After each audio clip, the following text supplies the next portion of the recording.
আমাদের দেশে একটা উগ্রপন্থী আছে শিয়া, ওরা আবার আলী রাদিয়াল্লাহু আনহু ছাড়া কাউকে দেখতে পারে না।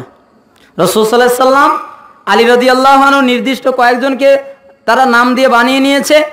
আবু বকরও কাফের, উমারও কাফের, উসমানও কাফের, আবু হুরায়রা কাফের, যত আছে সব কাফের, সব খারাপ, আলী রাদিয়াল্লাহু আনহু তাদের কাছে ভালো। এরকম আছে না? সাহাবীদেরকে দেখতে পারে না। ঠিক সাহাবীদেরকে ভালোবাসাও হচ্ছে ইমানের একটা বৈশিষ্ট্য। আনাস রাদিয়াল্লাহু আনহু আনিন নবী সাল্লাল্লাহু আলাইহি ওয়াসাল্লাম قال, আনাস রাদিয়াল্লাহু আনহু থেকে বর্ণিত, নবী সাল্লাল্লাহু আলাইহি ওয়াসাল্লাম বলেছেন, আয়াতুল ঈমানি হুব্বুল আনসার ওয়া আয়াতুন নিফাকি বুগদুল আনসার। ঈমানের পরিচয় হলো আনসারী সাহাবাগণকে ভালোবাসা, আর আনসারগণকে ঘৃণা করা হচ্ছে মুনাফিকের আলামত। যারা সাহাবীদেরকে ভালোবাসে তাদের ঈমান পরিপূর্ণ আছে, যারা সাহাবীদেরকে ভালোবাসে না তাদের ঈমান পরিপূর্ণ নাই। হাদিস বুখারী হাদিস নাম্বার 17, হাদিস মুসলিম হাদিস নাম্বার 74। হাদিসের মানটি হচ্ছে সহিহ। এটি হচ্ছে ঈমানের দ্বিতীয় বৈশিষ্ট্য। ঈমানের তৃতীয় বৈশিষ্ট্য হচ্ছে মুমিনগণকে ভালোবাসা। এ দেখছেন বের হচ্ছে।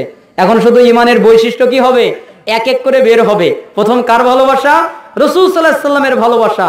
এরপরে ভালোবাসা যে কিভাবে হয় তারও আমি সংক্ষিপ্ত কিছু ইঙ্গিত দেব।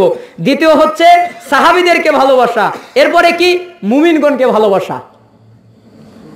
মুমিনগণকে ভালোবাসা কি ঈমানের একটা বৈশিষ্ট্য। কারণ মুমিনগণকে যদি আপনি ঘৃণা করেন, আপনার ভাইয়ের সাথে 10 বছর ধরে কথাই হয় না, আপনি তাকে দেখলে সে যদি বলে আসসালামু আলাইকুম, আর আপনি যদি তাকে ডান দিক থেকে আসা দেখেন আপনি বাম দিকে যান, সে যদি বাম দিকে আসে আপনি ডান দিকে যান, তাহলে আপনার কি রয়েছে? ঈমানের ত্রুটি রয়েছে, ঈমান পরিপূর্ণ হয় নাই।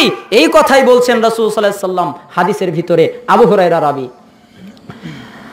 আন আবি হুরায়রা রাদিয়াল্লাহু আনহু قال, আবু হুরায়রা রাদিয়াল্লাহু আনহু থেকে বর্ণিত, তিনি বলেন, قال রাসূলুল্লাহ সাল্লাল্লাহু আলাইহি ওয়াসাল্লাম, রাসূলুল্লাহ সাল্লাল্লাহু আলাইহি সাল্লাম বলেছেন, লা তাদখুলুল জান্নাতা হাত্তা তুমিনু। তোমরা ততক্ষণ পর্যন্ত জান্নাতে প্রবেশ করতে পারবে না যতক্ষণ মুমিন না হবে। যতক্ষণ কি না হবে? মুমিন। আমার কথা কি বুঝে আসতেছে? তোমরা জান্নাতে ততক্ষণ যেতেই পারবে না যতক্ষণ পর্যন্ত মুমিন না হবে। ওয়ালা তুমিনু হাত্তা তাহাব্বু। আর তোমরা মুমিন হতে পারবে না যতক্ষণ একজন আরেকজনকে ভালো না বাসবে।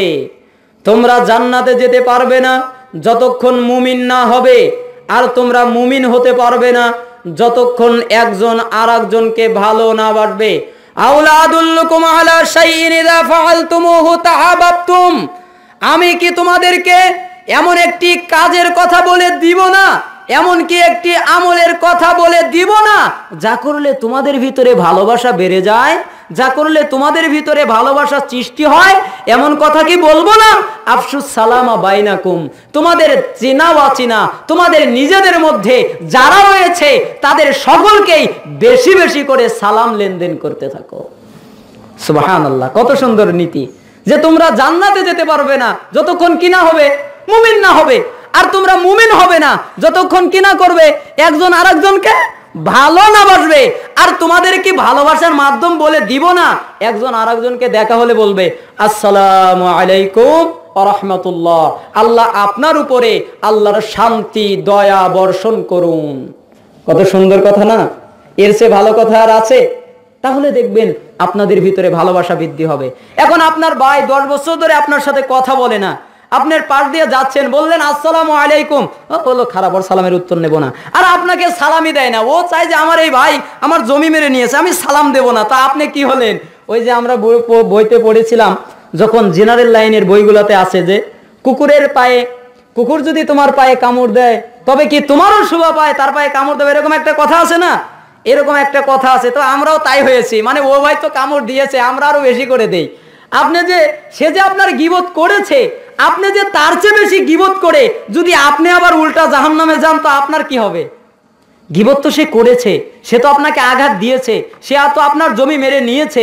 আপনি আল্লাহর উপরে ভরসা করে আস্থাবান হয়ে ভরসা করতে থাকেন, আল্লাহ সুবহানাহু ওয়া তাআলা তার বদলা দেবেনই।